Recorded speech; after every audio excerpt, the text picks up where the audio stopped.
যার একটা নাম হচ্ছে মৃত্যুঞ্জয়।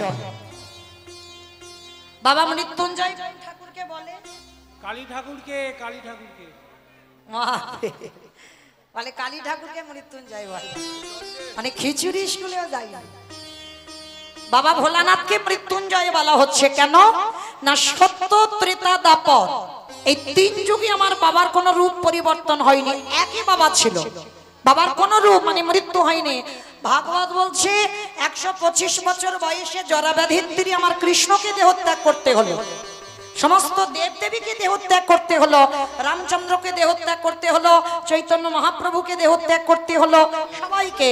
কিন্তু শুধু ত্রিলোকের বড় বৈষ্ণব বাবা ভোলানাথ তিন যুগে বাবা মৃত্যুকে জয় করেছিল, ওই জন্য ওনার নাম হচ্ছে মৃত্যুঞ্জয়। তা ওই বাবা সত্যতে শিব, ত্রেতাতে শিব, দাপরে শিব, কলিতে কিন্তু বাবা শিব নয়। যতই আমরা শিব ঠাকুরের ব্রত করি না কেন, বাবা তো কলিযুগে হয়েছে অদ্বৈত আচার্য গোসাই। কিন্তু এখানে বাবা আমাদের একটা প্রশ্ন থেকে যায়, কি প্রশ্ন না তিন যুগে ভগবান শিব হলো, কলিযুগে ভগবান শিব হচ্ছে না কেন, কারণটা কি? তাহলে তিন যুগে শিব হলো, কলিযুগে হলে কি অসুবিধে হতো? হতো না তো, তাহলে হচ্ছে না কেন? এই কেনর কথা জানতে গেলে বাবা আমাদের যেতে হবে একটুখানির জন্য মহাভারত।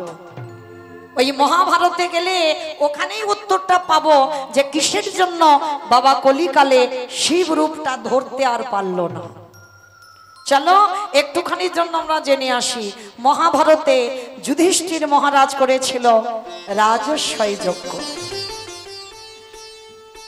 এই রাজস্বই যজ্ঞে আমার ভগবান কৃষ্ণ বাবা সবাইকে দায়িত্ব দিয়েছিল, মানে যে যাকে যে দায়িত্বটা দিলে ঠিক হবে ভগবান নিজে দাঁড়িয়ে থেকে সকলকে দায়িত্ব দিল। আর যুধিষ্ঠির মহারাজ বলেছিল কৃষ্ণ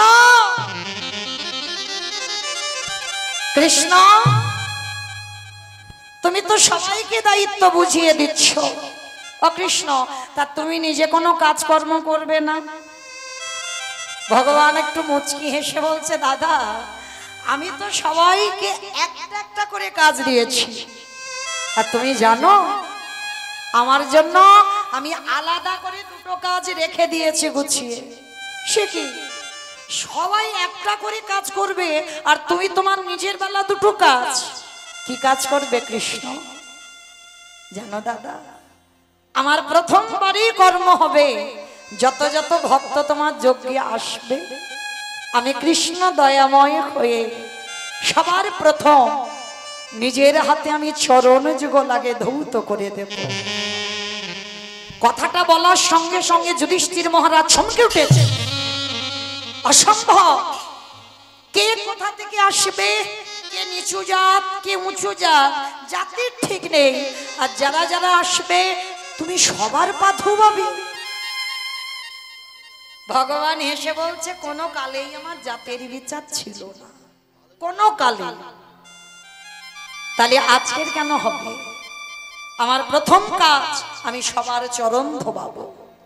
আচ্ছা বাবা এই জায়গাটাই তো প্রশ্ন, যিনি বিশ্বের স্রষ্টা মালিক, যার একটা ইচ্ছাতে জগতে চলে, যে মনে করলে মরা গাছে ফুল ফোটাতে পারে, শুকনো গাঙে উজান পাওয়াতে পারে, যার ইচ্ছাতে যার ইচ্ছা করলে একটা সেকেন্ডে পৃথিবীটাকে ধ্বংস হতে পারে, সেই ভগবান আজকের পা ধোয়ার দায়িত্বটা নিচ্ছে কেন?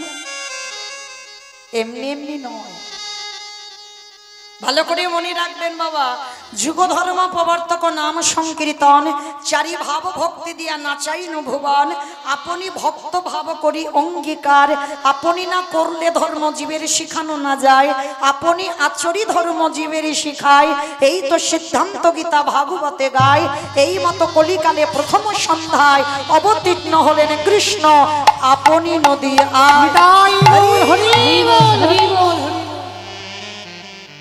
এই শ্লোকে কি বুঝলাম? নিজে ভক্ত হয়েছে, ভক্ত ভাব নিয়েছে, নিজে আচরি ধর্ম জীবেরই শিখায়, নিজে না করলে ধর্ম জীবকে শেখানো না যায়।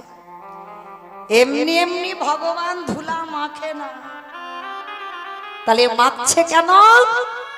কিসের জন্য বাবা সবার চরণ ধরে বলছে কৃষ্ণ বলো? কেন জানো? নিজে ভক্ত হয়ে এসে জগৎকে শেখাচ্ছে, তোরাও আমাকে দেখে শেখ যে আচরণ কেমন করতে হয়। তা যুধিষ্ঠির যজ্ঞে ভগবান এত কর্ম ছিল, তাহলে আজকের পা ধোয়ার কাজটা নিল কেন? ভগবান নিজে আচরণ করে সমাজকে শেখাচ্ছে। ঠিক ঠিক যদি বাবা রামায়ণ বলো আর মহাভারত বলো হৃদয়ঙ্গ করা যায়, যদি ঠিক ঠিক পাঠ করে যদি তুমি তোমার ওটা তোমার নিজের মধ্যে যদি তুমি চালনা করতে পারো, তাহলে বাবা তুমিও যুধিষ্ঠির মতো যাবে সশরীরে স্বর্গবাস। এ কলিযুগে বাবা পাওয়া যাবে, সব পাওয়া যাবে, যুধিষ্ঠির পাওয়া যাবে, দুর্যোধন পাওয়া যাবে, শকুনি সব পাওয়া যাবে, তবে হৃদয়ঙ্গ করে অনুভব দিয়ে দেখতে হবে। যেমন যারা যারা রামায়ণ পড়বেন বাবা বুঝতে পারবে, রামায়ণ যারা পড়েছেন বাবা রামচন্দ্রের চরিত্র যদি ঠিক ঠিক বোঝেন, তাহলে বুঝবেন যে দেশের একজন রাজা হলে তার নীতিটা কেমন হওয়া উচিত। রামচন্দ্রের চরিত্র যারা জানবেন দেখবেন, রামচন্দ্রকে দেখে শিখবেন একজন স্বামী হয়ে তার স্ত্রীর প্রতি কর্তব্যটা কেমন করা উচিত, একজন দাদা হয়ে তার ভাইকে কেমন করে ভালোবাসতে হয়, একজন সন্তান হয়ে পিতামাতাকে কেমন করে সম্মান করতে হয়, ওটা যদি রামায়ণ কেউ পড়েন রামচন্দ্রের চরিত্র থেকে খুঁজে পাবে। ঠিক মহাভারতও তেমন বাবা, সবটাই সমাজ গঠনের জন্য, সমাজ শিক্ষার জন্য। তো আজকের ভগবান যুধিষ্ঠির মহারাজের যজ্ঞে পা ধোয়ার কাজটা করেছিল কেন? জগৎকে শেখাচ্ছে, ওরে জগৎ আমাকে দেখে শেখ, এটা মনুষ্য জীবনে কর্তব্য। এগুলো ছিল বাবা আগেকার দিনে ছিল। আমি দেখতাম আমার ঠাকুমারা আমার মারা যখন গুরুজনেরা বাড়ি আসতো সবার আগে মা পা ধোবার ব্যবস্থা করত। আর এখনকার সমাজে বাবা যত সিনেমা সিরিয়াল দেখে তাদের মতো পোশাক, তাদের মতো আচরণ, তাদের মতো চলাফেরা করতে গিয়ে সেই পুরানো সংস্কৃতিগুলো আমরা ভুলে যাচ্ছি। কিন্তু চরণ ধরে আমি বলে যাই মা, আমি কাউকে শিক্ষা দিচ্ছি না, এইটা যেন ভাববেন না। আপনারা জানেন আমি একটু হয়তো ভুলে গেছেন, আমি মনে করাচ্ছি মাত্র। যদি দুয়ারে সাধুগুরু বৈষ্ণব আসে সবার আগে মনে রাখবেন নিজের হাতে তাদের চরণ যুগলে একটু ধৌত করে দেবে। বছরান্তর যদি গুরুদেব আসে সবার আগে গুরুদেবের চরণ যুগলে একটু ধৌত করে দেবে। অনেকে প্রশ্ন করতেই পারেন মৌমিতা গুরুদেব তো নেই, দেহ রেখেছেন, আর ঠিক ঠিক বছরান্তর সাধুগুরু বৈষ্ণব দুয়ারে আসে না, তাহলে আমি কি করব? তার জন্য তো ভগবান উপায় করে দিয়েছে গো। আমার কথা নয়, ভাগবতের কথা বলছি। ভগবান কৃষ্ণ সুদামাকে ডেকে বলেনি, সুদামা পৃথিবীতে সব থেকে বড় গুরু হলো যে যার ঘরের বাবা মা। আমার কথা বিশ্বাস করতে হবে না, ভগবান তো সুদামাকে বলেছে সব থেকে বড় গুরু যে যার ঘরের বাবা মা। তাই চেষ্টা করবেন বছর অন্তর একবার দুর্গা পূজা করো, লক্ষ্মী পূজা করো, কালী পূজা করো, সরস্বতী পূজা, 33 কোটি দেবতা সব পূজা হচ্ছে। কই একদিনের জন্য জীবিত ভগবান পূজা করেছ? আমার কথা নয়, শাস্ত্র বলছে জীবিত ভগবানকে পূজা করো। যেতে হবে না নবদ্বীপ, যেতে হবে না বৃন্দাবন, হরিদ্বার, দক্ষিণ ভারত, কুম্ভ মেলায়, কোথাও যেতে হবে না যদি তুমি জীবিত ভগবান পূজা করতে পারো। আমি রোজ রোজ বলে যাচ্ছি না, বৎসরে একবার, যেমন দুর্গা পূজা আবার 1 বছর পরে মায়ের পূজা হবে, ঠিক ওই রকম বৎসরে একটা দিন বেছে নিয়ে বাবা মাকে বসিয়ে নিজের হাতে চরণ যুগলে ধৌত করে ভগবানকে যেমন কত দামি মালা এনে গলায় পরাও, দামি না হলেও বাবা মার গলায় মালা দিয়ে বৎসরে একবার নিজের হাতে একটু বাবা মাকে খাইয়ে দিও। ভগবান বলছে সেই ভক্ত যদি আমারে ডাকতে ভুলে যায় আমি সারা জীবন সেই ভক্তের দুয়ারে বন্দী হয়ে ও যাই। যে ভক্তে তাই গৌর প্রেমানন্দে হরি বল।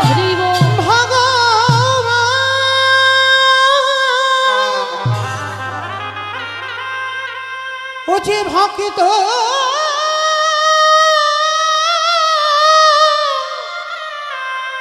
ভক্ত ছাড়া কিছু জানে না,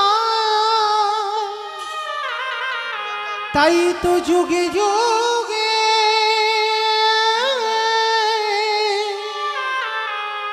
ও যে ভক্তের কাছে ছুটে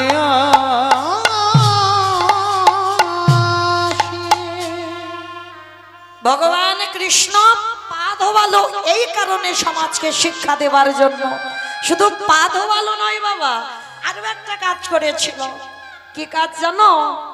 যত যত ভক্তরা প্রসাদ পেয়েছিল আমার কৃষ্ণ দয়াময় ওই এঁঠো পাতাগুলো তুলে নর্দমায় ফেলেছি। অনেকে বাবা এঁঠো পরিষ্কার করতে গেলে ঘৃণা মনে করে, কিন্তু কৃষ্ণ ভগবান রাজস্বায়ী যজ্ঞে এঁঠো পাতাগুলো পরিষ্কার করছিল। শুধু এঁঠো পাতা পরিষ্কার নয়, ভক্তরা যখন ওই প্রসাদ পেয়ে যাচ্ছে না, পাতাতে একটু করে এঁঠো লেগে আছে, আমার কৃষ্ণ দয়াময় ওই এঁঠোগুলো একটু করে তুলে নিয়ে সারা শরীরে আমার কৃষ্ণ মাখছে।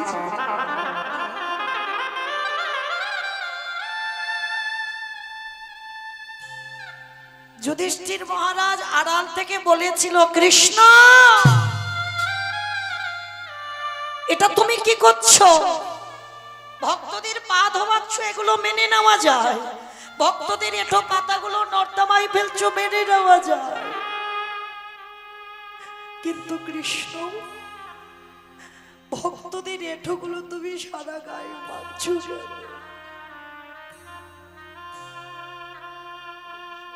ভগবান হেসে বলল, দাদা গো,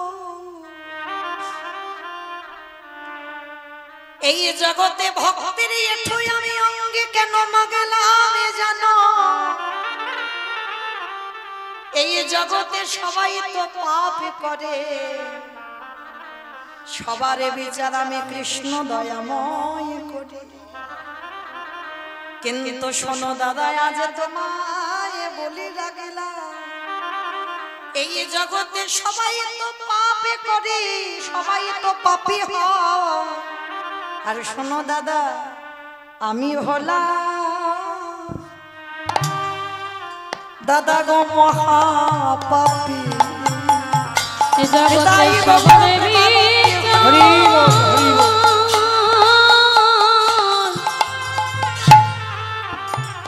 সবার বিচার করি বটে, কিন্তু আমি হলাম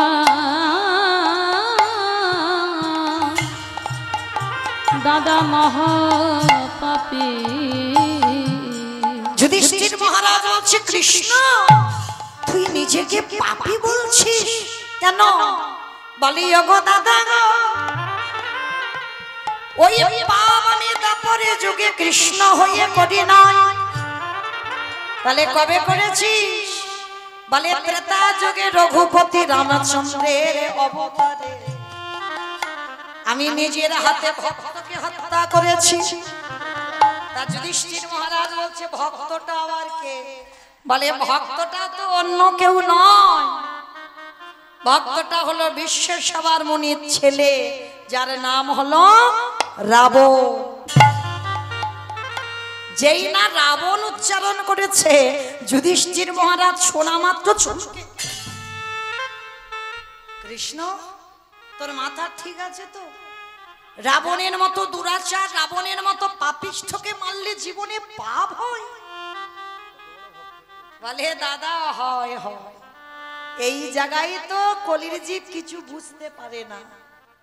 কে বলে রাবণ খারাপ? সবাই বলে বিভীষণ বড় ভক্ত। বিভীষণের থেকে হাজার গুণে বেশি বড় ভক্ত রাবণ ছিল। এই যে আপনারা গ্রামে মায়ের পূজা করেছেন, এই মায়ের পূজাটা করেছিল কে? রাম। রামচন্দ্রই তো পূজাটা করেছিল। কেন?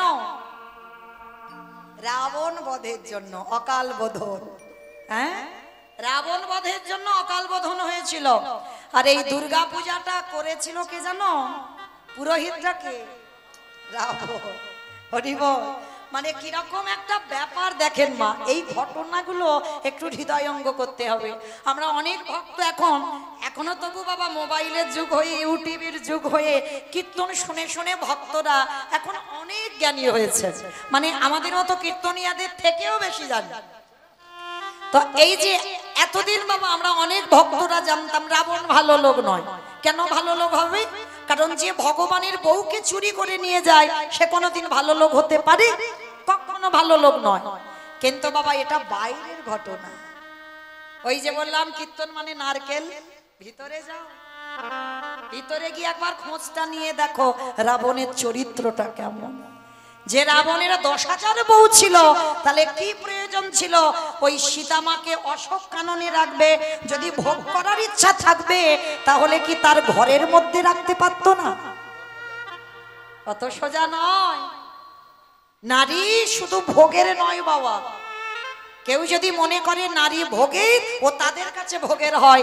নারী হচ্ছে সাধনার, নারী হচ্ছে আরাধনার। যেমন দেখুন, অসুরীদের অত্যাচারে দেবতারা স্বর্গ ছাড়ে। যদি জগৎ জননী দশভুজা দুর্গা 10 হাতে যদি অসুরী নিধন না করত, তাহলে বাবা দেবতারা যেত কোথায়? তিনি তো নারী শক্তি। হরি বল। তাহলে দেবতাদের তেজ দিয়ে, জ্যোতি দিয়ে পুরুষ সৃষ্টি করেনি, করেছিল কিন্তু নারী সৃষ্টি। আর সেই নারী করেছিল অসুরদের বিনাশ। তাহলে কেউ যদি মনে করে বাবা নারী দুর্বল, তার মতো মূর্খ বাবা পৃথিবীতে কেউ নাই। শ্রী শ্রী রামকৃষ্ণ পরমহংসদেব একটা কথা বলেছিল না, নরে এই শালা। আমি বলিনি, ঠাকুর বলছে শালা। কোন শালা? বউয়ের ভাই না, পাঠশালা না, গোশালা না, তাহলে কোন শালা?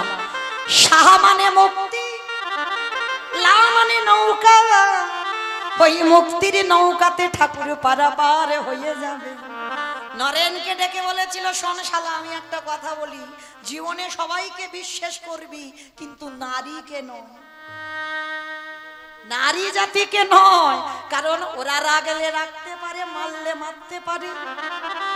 ওই নারী যদি মনে করে কৃষ্ণ ভজনে ঠেলে দিতে পারে, আবার নারী যদি মনে করে তোমাকে নরকও দেখাতে পারে। কি বাবা নারী ভজনের নয়? চণ্ডী ঠাকুরের রামের চরণ ভজন করে পেয়ে গেল গোবিন্দ চরণ। বিল্লমঙ্গল একজন পতিতা নারীর চরণ সেবা করে পেয়ে গেল কৃষ্ণ চরণ। জয়দেব গোস্বামী মা পদ্মাবতীর চরণ সেবা করে রাধা মাধবকে পেল। ওই রামকৃষ্ণ দেবী মা শারদার চরণ সেবা করে, কি গো সেবা করেনি রামকৃষ্ণ? বিবেকানন্দ ভগ্নী নিবেদিতার চরণ সেবা করলো। তাহলে নারী সাধনার, নারী ভজনের, নারী আরাধনার যে যেমন ভাবে নেবে। তুমি যদি মনে করো নারী ভোগে, ও সারা জীবন তোমার কাছে ভোগের হয়। আর যদি ওই নারীর চরণ সেবা করে তুমি ঠিক ঠিক কৃষ্ণ ভজন করতে পারো, তাহলে তুমিও অচিরে কৃষ্ণ কৃপা পাবে।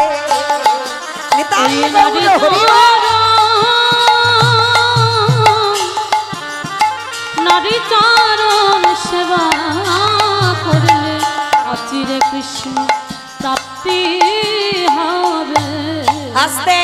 তাহলে সেই রাবণের যার মৃত্যুর জন্য দুর্গা পূজা হয়েছিল মা, তো আজকে সেই রাবণকে বধ করে আজকের রামচন্দ্রের মাথা থেকে পায়ের নখ পর্যন্ত পাপী হলো, ভক্ত হত্যা করেছে। আর সেই পাপ ধুচ্ছে কবে? কৃষ্ণ অবতারে যুধিষ্ঠির রাজস্বয় যজ্ঞে। কি মায়েরা ভালো করে শুনছেন তো? রাম অবতারে পাপ করেছিল, পাপটা ধৌত করছে কৃষ্ণ অবতারে যুধিষ্ঠির যজ্ঞে। কি করে ধৌত করছে না, ভক্তদের চরণ ধৌত করে, ভক্তদের এঁঠো পরিষ্কার করে, ভক্তদের এঁঠোগুলো অঙ্গে মেখে। এইবার আমার কৃষ্ণ দয়াময় একেবারে যুধিষ্ঠির যজ্ঞের দরজার সামনে দাঁড়িয়েছে। অগ্নিদেব, পবনদেব, বরুণদেব, ইন্দ্র, ইন্দ্রাণী, ব্রহ্মা, সাবিত্রী, শিব, দুর্গা ও সব পরপর লাইনে আছে। আর কৃষ্ণ একে একে পা ধোয়ায় আর যজ্ঞের ভিতরে প্রবেশ করায়। এমন সময় জগৎ জননী মা দুর্গা আমার বাবাকে ডেকেছে, প্রাণনাথ এদিকে এসো, চলো কৃষ্ণ পা ধোবাবে, পা দুটো একটু ধৌত করে নে। বলে দাঁড়াও পার্বতী, তোমার মাথার গন্ডগোল হয়েছে? কৃষ্ণ পা ধোবাবে আর আমার মতো পাপীর পা দুটো বাড়িয়ে দেব? শোনো, তা তোমার যদি এত ইচ্ছে করে পা ধোবাবার, তো তুমি লাইনে দাঁড়াও, আমার পা আমার কৃষ্ণ ধোয়াতে পারবে না। বাবা, পৃথিবীতে কেউ যদি মনে মনেও কিছু বলে, ওই অনেকে মানত করে না, করে তো? ওই যে দুর্গা পূজা হলো, শুনলাম মা বড় জাগ্রত, হ্যাঁ অনেকে নিশ্চয়ই মানত টানত করেন। ভগবান হেসে বলছে, মানত কাউকে করতে লাগে না, তার মনের ভিতরের গল্প সবার আগে আমার কানে চলে আসে। মানে তোমার মনে যে কি ভাব তোমাকে প্রকাশ করতে লাগে না, ও ভগবান জানতে পেরে যায়। আর মানত কারা করে জানো? যারা কিছু বোঝে না, তারাই বলে ঠাকুর আমার এই দাও, ঠাকুর ওই দাও, ঠাকুর ওই করো, ঠাকুর সেই করো, বলতে লাগে না। তোমার মনের ভাব সে বুঝতে পেরে যায়, তুমি শুধু ডাকার মতো ডেকে যাও। তা এইবার ভগবান মনে মনে ভাবছে, হায় হায় হায় হায়, এই যজ্ঞে পা ধোয়ার কাজটা শুধু তোমার পা ধোয়াবো বলে আমি নিয়েছি, কারণ তুমি ত্রিলোকের বৈষ্ণব। আর আমি যে রাবণকে বধ করে যে পাপ কাজটা করেছি, তোমার মতো বৈষ্ণবের পা না ধোয়ালে আমার সব তো বেকার হয়ে যাবে।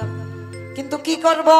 ভগবান মনে মনে চিন্তা করছো, বেটার পা তো আমায় ধোয়াতে হবে, আর বাবা প্রতিজ্ঞা করেছে আমি পা ধোয়াবো না। এইবার লাইনে সবাই রয়েছে, বাবা প্যান্ডেলের বাইরে চলে গেছে, মানে যজ্ঞ অনুষ্ঠানের বাইরে চলে গেছে। আর বাইরে গিয়ে মনে মনে ভাবছে, কৃষ্ণের চোখে ধুলো দিয়ে যেতে হবে। ও মায়েরা, সম্ভব কৃষ্ণের চোখে ধুলো দেওয়া? আমার চোখে সম্ভব। এই যে আমি মাঝখানে দাঁড়িয়ে আছি, মানে ঘোরাফেরা করছি, মোটামুটি দেখতে সবাইকে পাচ্ছি, কিন্তু কে কীর্তন শুনছে, কে শুনছে না, কে বাবা বসে বসে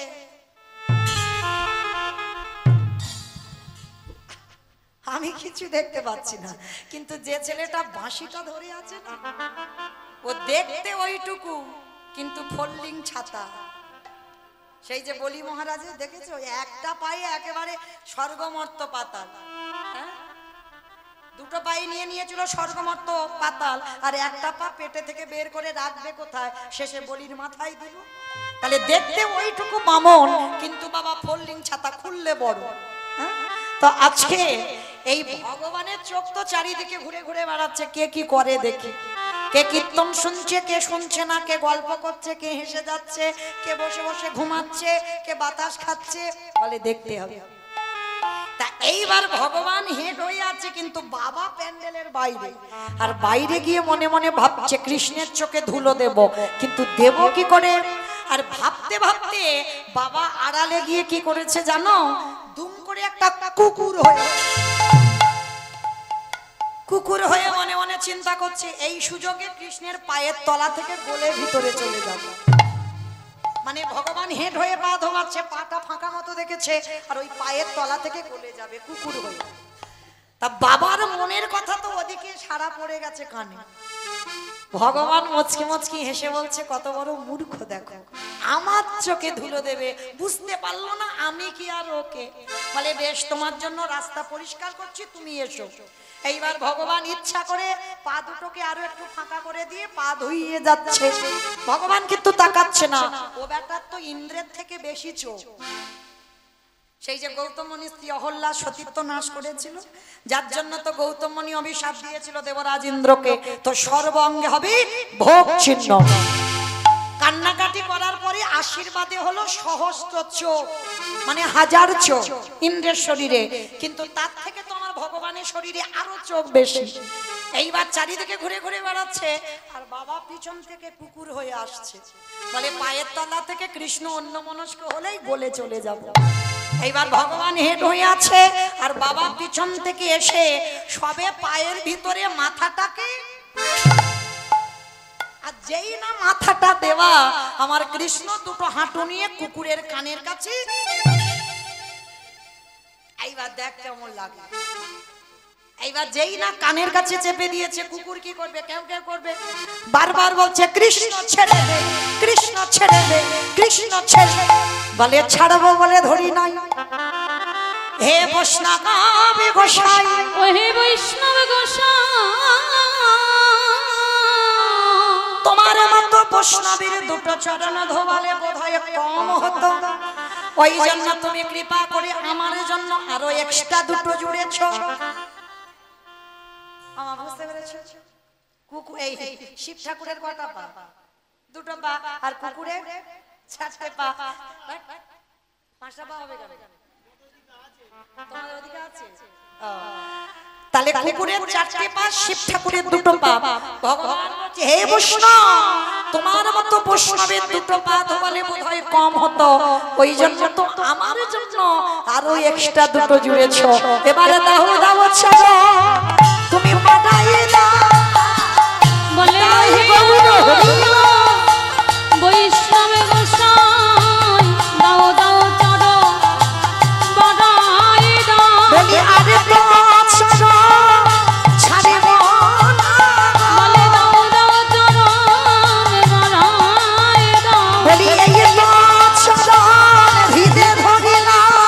বলে দাও দাও চড়ো বাড়াই দাও। ছাড়ো ছাড়ো ছাড়া করো না হে, হৃদয় দাও ছাড়া করো না হে। দাও চরণ বাড়াই দাও। বলে দাও দাও চরণ বাড়াই দাও। আছে।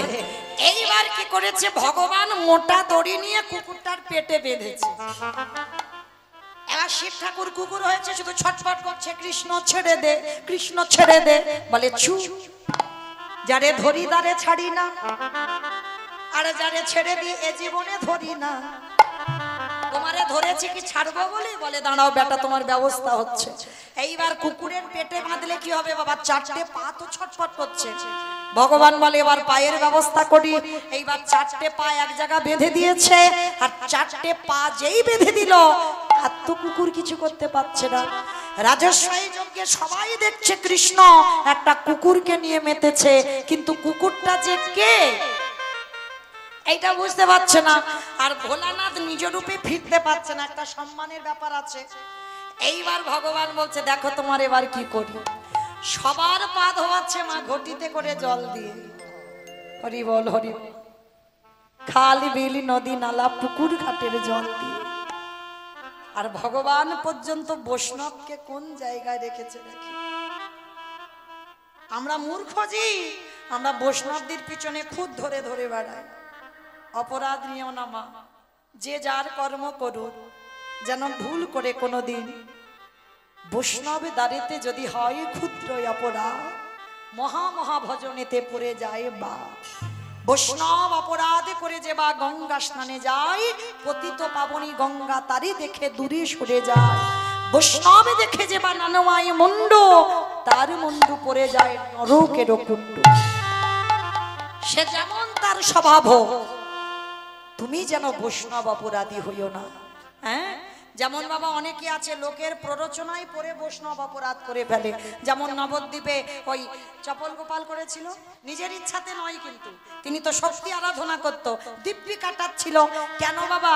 তর্কলঙ্কা বাচস্পতির কথা শুনে ওই শিবাসের ঘরে ছাগলের মাথা, মদের হাঁড়ি, জবার মালা দিতে যাবে। তাহলে লোকের প্ররোচনায় পড়ে হয়েছিল। তাই চরণ ধরে বলবো, লোকের সঙ্গ দোষেও যেন কোনোদিন বৈষ্ণব অপরাধ না হয়। তো আজকে ভগবান পর্যন্ত বৈষ্ণবকে কোন জায়গা দিচ্ছে দেখে। সবার পা ধোবাচ্ছে ঘটিতে করে জল দিয়ে। আর আজকে আমার ভগবান বৈষ্ণবের বেলা কি করেছে জানো? খালে বিলে নদী নালার পুকুরে ঘাটের জলে নয়,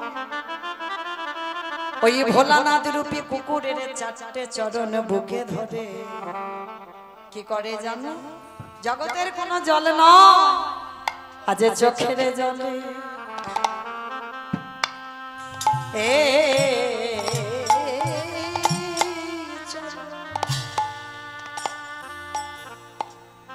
চরণ ধোবা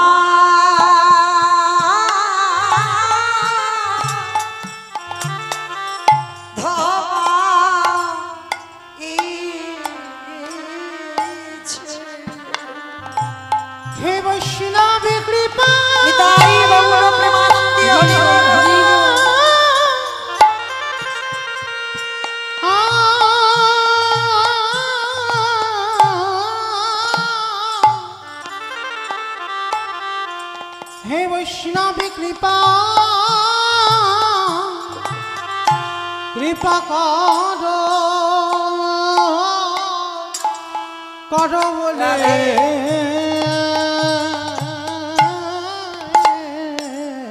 আজ চোখের জলে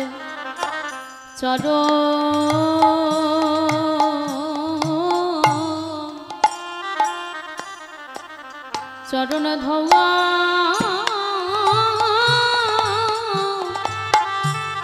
ধোয়াইছে আস্তে। যখনই কৃষ্ণের চোখের জল কুকুর রূপী ভোলানাথের চরণে পড়ল, সেই সময় ভোলানাথ রাজস্বয় যজ্ঞে প্রতিজ্ঞা করল, ওরে কৃষ্ণ রে, এই যে এই জন্মে তোর চোখের জল আমার চরণে পড়ল, আগত কলি যুগে যেদিন ওই দুই নদী আর মাটিতে গৌর হয়ে যাবে, আমি আর শিব নয়, আমি হব অদ্বৈত আচার্য গোসাই। যেদিন শান্তিপুরীর মাটিতে নাভা দেবীর গর্ভে জন্ম নেব, তুই ওই নদী আর মাটিতে নিমাই হয়ে আসবি। বাবা আপনারা জানেন সেই কৃষ্ণ কলিতে হলো গৌরাঙ্গ, আর সেই বাবা ভোলানাথ কলিতে হলো অদ্বৈত আচার্য গোসাই। সেদিন প্রতিজ্ঞা করেছিল, কৃষ্ণ আজ যেমন তোর চোখের জল আমার চরণ ধোয়ালো, কথা দিলাম যেদিন আমি অদ্বৈত হব, যেদিন তুই নিমাই হবি, আমি শান্তিপুর থেকে তোর সঙ্গে দেখা করতে যাব, যেদিন দুজনে মুখোমুখি হব, এই যে রাজস্বয় যজ্ঞে তোর চোখের জলে যেমন আমার চরণে পড়ল, যেদিন তুই আর আমি দুজনে মুখোমুখি হব, ওরে এমনি করে চরণ আমি ধোবাইব। যেদিন নদীতে নিমাই হবি, এমনি করে চরণ ধোয়াইব। সেদিন আমি তোর ঋণ শোধ করে দেব আমার চোখের জল দিয়ে, আর কথা দিলাম কারোর ডাকে নয়, আমার ডাকে তুই নদিয়ায় আসবে। আমি 12 বৎসর তুলসী ভাসিয়ে তোর থেকে 52 বছরের বড় হয়ে আমি তোকে ডাকবো। যার জন্য বাবা ভক্ত বাৎসল্য ভগবান ভক্তের মান বাড়াবার লাগি, ভক্তের সকল কথা মনে রেখে কলিযুগে কারোর ডাকে নয়, অদ্বৈত আচার্যের ডাকে এলেন। আর এসে কি করছে গো, কেহ বলে পুরবেতে রাবণ বধিলা, কেহ বলে পুরাবেতি, আমা উলু কই, কেহ বলে পুরবেতে রাবণ বধিলা, কেহ বলে পুরাবেতে আমার গোড়ারি, ঘুরা ঘুরা ঘুরা গোড়ারি,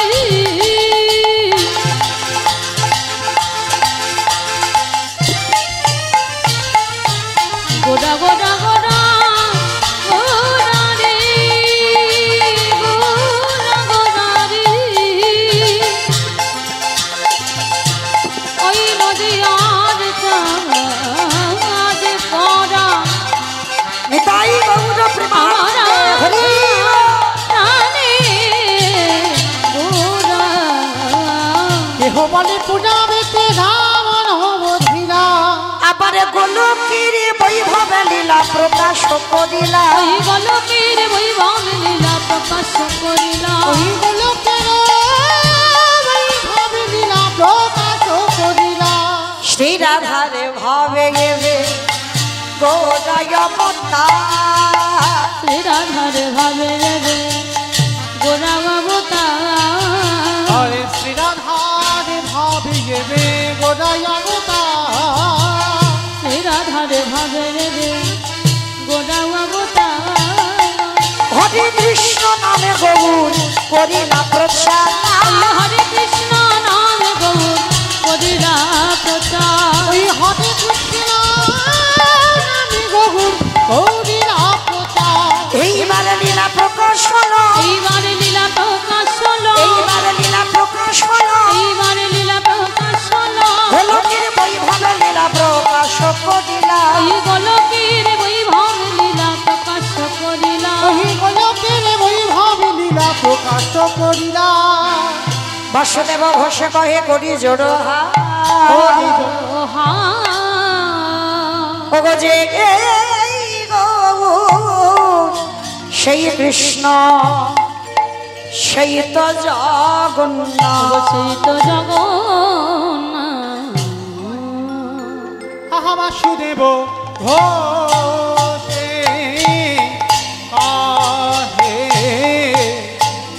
এইবারে লীলা প্রকাশ্যে হল বাসুদেব বসে কহে এইবারে লীলা প্রকাশ হলো। বাসুদেব এইবারে লীলা প্রকাশ হলো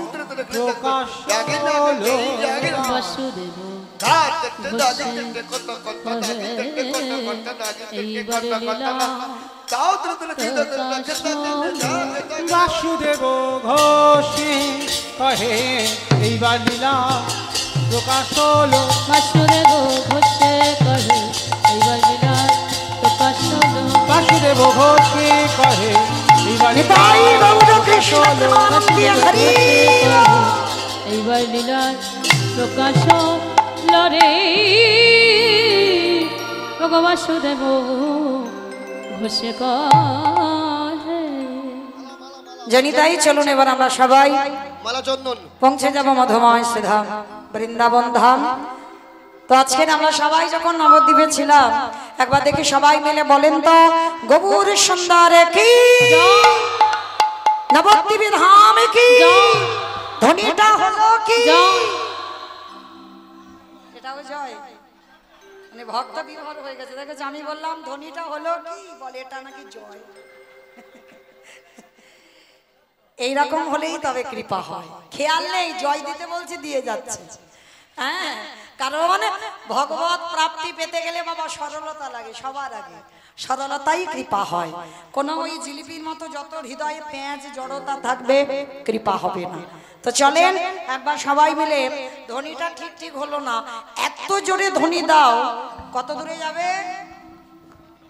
নদীডাঙ্গা চলে যাবে বাবা নদীডাঙ্গা যাবে বহরমপুর যাবে মানে মনের ভক্তের স্পিড খুব জোর বহরমপুর যাবে আচ্ছা ঠিক আছে ওই দেখি একবার আমার নিতাই চাই চাঁদের মতো হাত দুটো তোলো তো সবাই এইদিকে দেখি সবাই যাদের যাদের আছে তোলো যাদের নাই বলবো না তোলো সবাই আমার মাঝখানটা ধসে যাচ্ছে কেন এই ধসা রোগটা ভালো নয় একবার দেখি সবাই কই আমার দাদা ভাইরা বোনেরা যারা দাঁড়িয়ে আছো সবাই একসঙ্গে আমার জন্য নয় নববিধা ভক্তিতে শেষে আত্মনিবেদন একবার তুলতে হবে গোবিন্দ চরণে হরি বল সবাই একবার বলো গৌর সুন্দর কি জয় নবদ্বীপ ধাম কি সচির নন্দন কি বিষ্ণু প্রিয়া কি ভক্তবৃন্দ কি হরি বাসর কি ভক্তবৃন্দ কি নাম সংকীর্তন কি আজকের আনন্দ কি আপন আপন গুরু চরণ কি নিতাই গৌর প্রেমানন্দে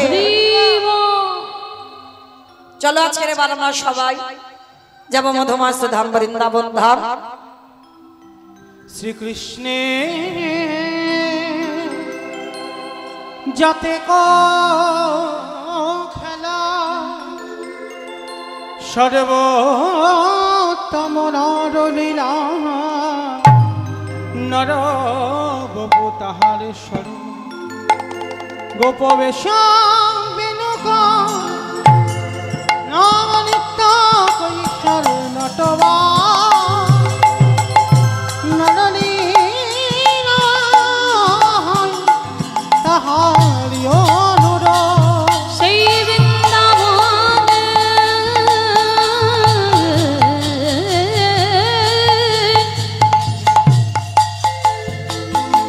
বৃন্দাবনে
নূতন সাই গর্ভদ সাই চ পয়োধি সাই শেষাস্ত্র যস্যং সকাল সনিত্যানন্দ অক্ষরা শরণাং নমস্তু। তপ্তা কঞ্চনী গৌরাঙ্গী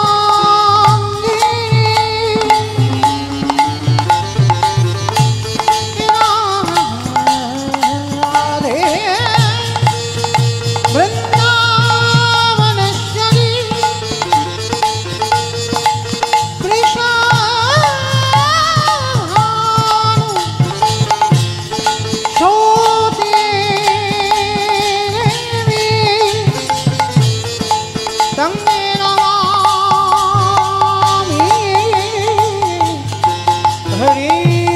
আমার চৈতন্যের গুণ গীত গানই অমৃত দারি মদনে ভরি একেবারে সাই বধূ নিতাই বহু হরি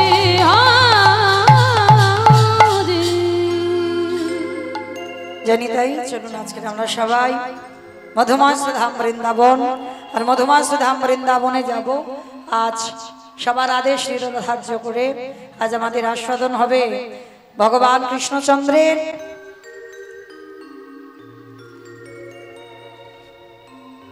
কৃষ্ণচন্দ্রের একজন বন্ধু ছিল বাবা সবার আমাদের জানা কৃষ্ণ সখা সুদামা।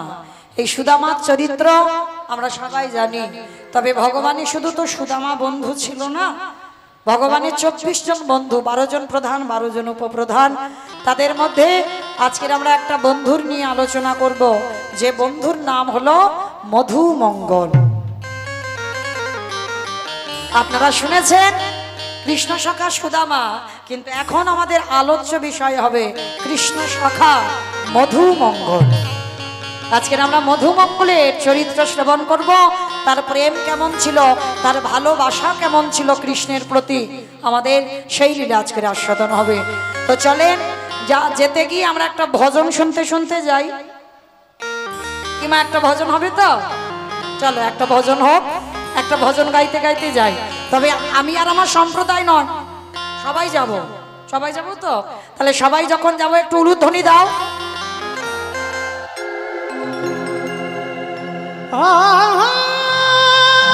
রাধে তেরো স্বামী मैं हूँ राधे तेरो दास।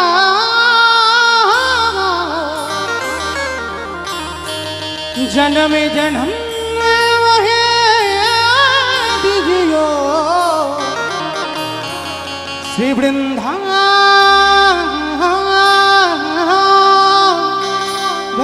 मेवा।